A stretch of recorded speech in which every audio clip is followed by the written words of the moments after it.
Hi everybody, my name is Kelsey. Every week I'll be here with a video discussing something anime related or giving an anime review. If that's something that you might be interested in, please consider hitting the subscribe button and coming back every week for a new topic.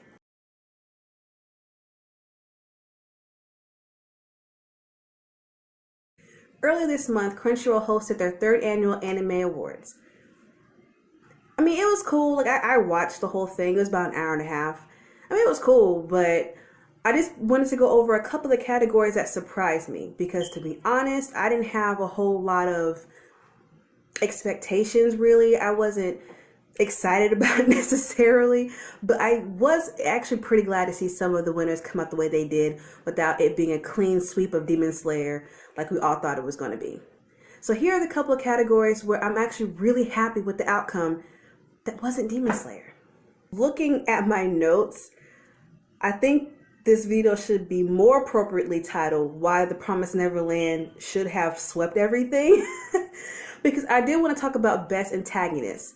Now, Isabella from the Promised Neverland won this category, and I'm very excited. I'm so glad that she did because it really highlights how different of a villain Isabella is.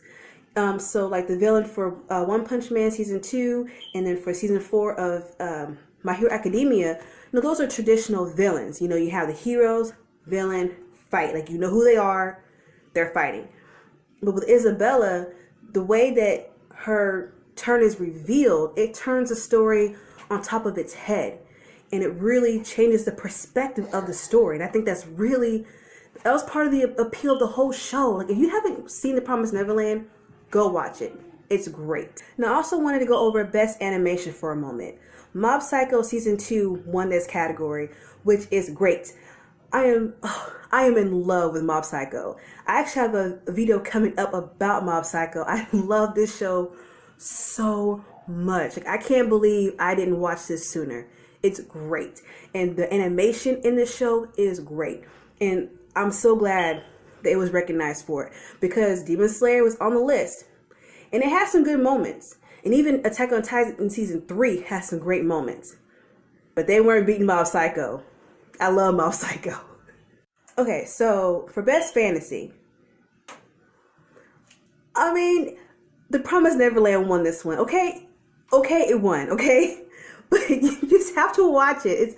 It's such a great show, and the fantasy element of it, it's like every episode there's like a shock at the end, or at some point in the episode there's like a shocking moment in every episode. You just gotta go watch it. Like, out of all the contestants in the Best Fantasy category, like they pale in comparison. Go watch it. So those are the few categories I wanted to go over on the Crunchyroll Anime Awards.